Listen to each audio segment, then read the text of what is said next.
Dr. Verret is a total man, a noted scientist, a man of deep faith, a scholar, one of the brightest men I've ever met. At the same time, he's got a real playfulness and he's got a great sense of humor. Just as comfortable in a suit and tie as he is in a running suit or riding his bike around. He is the epitome, for me, of what I call a Renaissance person. He is very well educated. He's a scientist, but he loves the humanities, he loves the arts. Xavier University is our premier school among the historically black colleges and universities. If you were looking for someone to run such a school, you'd want to find someone whose science is excellent. And you'd want to find someone whose belief is well-founded and true. I believe Dr. Renaud Verret is extremely well-suited to lead Xavier University. Having grown up in the 60s and 70s, I think there are things from which you harness a fortitude. His passion, firstly, as a Catholic, his dedication or his faith. He's obviously been a student. He's been a professor. He's served in several roles in administration. That wide background allows him to bring a perspective to his job that is very important. He was always curious, inquisitive, and rummaging through things that he didn't have permission to rummage through. I was always taking things apart. An experiment that I did with finding an old washing machine motor and taking the wires out and running the armature down and running it upstairs and sticking it inside a socket. The kids downstairs, who were downstairs, would grab the wire and they would get a good shock. I was probably 5 or 6 years old. That was one of my early experiments. He had always been interested in science from as far back as I can remember. But my mom cultivated that. I was born in Port-au-Prince, outside of Port-au-Prince in Pétionville. My father was a physician in Haiti. My mother was a nurse midwife. In 1963, Duvalier made a major purge and people were being arrested. Soldiers came by the house, lined us up in the living room, and they took my mother away. And I learned that they wanted to find my father. It took some time, probably a week or more, before my mother was found and released. We left the United States in August of that year. I was 8 years old at that time. And that's when we arrived in Brooklyn. We're on Carroll Street in Brooklyn, where I grew up.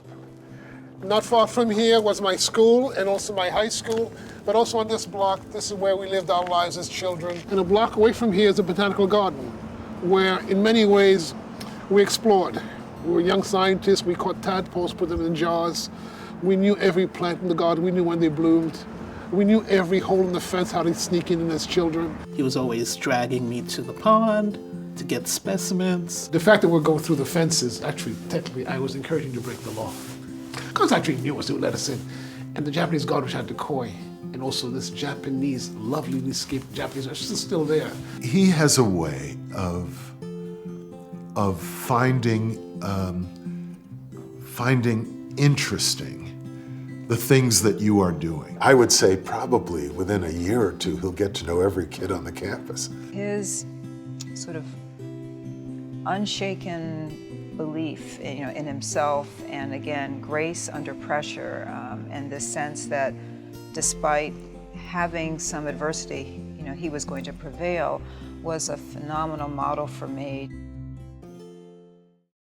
The way that I would describe Dr. Verret's faith, it is by no means a blind faith. It's something that he is engaged in not only culturally, but intellectually. The phrase ad majorem Dei gloriam, for the greater glory of God, is something that for many of us, Reynolds, myself, and some others, we actually took it to heart. It's very obvious that in Reynolds' career and in Reynolds' life, that's exactly what he's done. He's clearly been formed by his experience, his faith experiences. This was very important to us in the search committee, to find a man who understood our faith, could communicate to Catholics and non-Catholics alike the mission of Xavier. Faith hasn't changed my life, it sustains my life. because it's the grounding of who I am and why I am.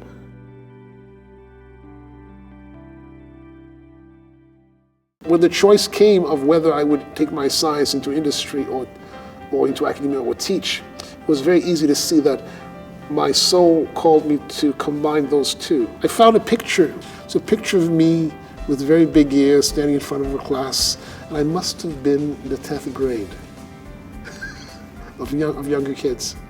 So I've been teaching a long time. And the ears were big. He was engaged with a lot of people at MIT, not just in science. And this is, I think, the aspect of him which has enabled him to rise to the leadership that he has now at Xavier. He always saw that I could accomplish whatever I wanted to do.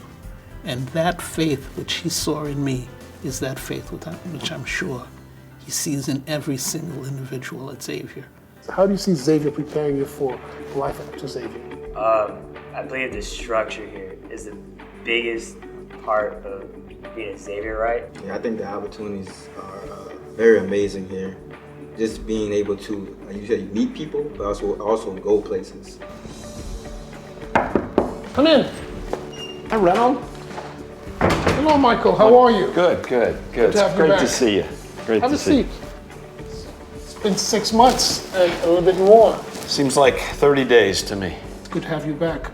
And we want to take a look to see how we are doing and what our progress is. Well, I'm always happy to walk around and see construction underway on the campus. What do you think of the students? They don't see each other as competitors. They see each other as part of one team, that they should all succeed together. The thing I find interesting about Xavier is the sense of collaboration among students. That's unique. And that's, You don't find that everywhere. I think it's one of our charisms. Absolutely. How do you find the campus environment at Xavier? It's like a big family, really. Everyone is just really warm and really welcoming. Professors and students, faculty, everybody. I was surprised my second week here, one of my teachers was like, "Oh, Mr. Prophet," and I was like, "Oh, you know my name?" Yeah. Working with Dr. Verret has been an absolute pleasure for me. He's a very humble man, but still has a wonderful self-confidence. I feel very comfortable that we've got a man that's really in charge of things here at Xavier. If there's a need, he doesn't have to wait around for everything to happen. He can make a decision. He asks very perceptive questions. I kind of have the sense sometimes that he knows the answers already, but he wants us to figure it out too. One question I would have. The Enterprise Solutions Steering Committee, is that a balanced group right now? Yes. Okay. Then probably going forward, that probably should be the group where you would use as your deliberating group and also decision-making group to weigh things. His philosophy is leadership by example, and he's always done that. I don't think that Reynolds would ask someone to do something that he himself wouldn't do or hadn't actually already done.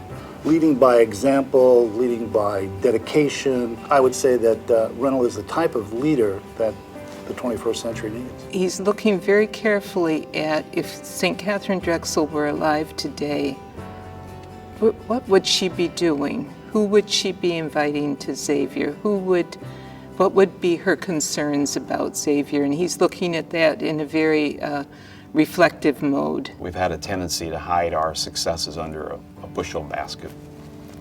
And the world needs to know what a wonderful place Xavier is. There is much more Xavier can do, and Dr. Verret understands that.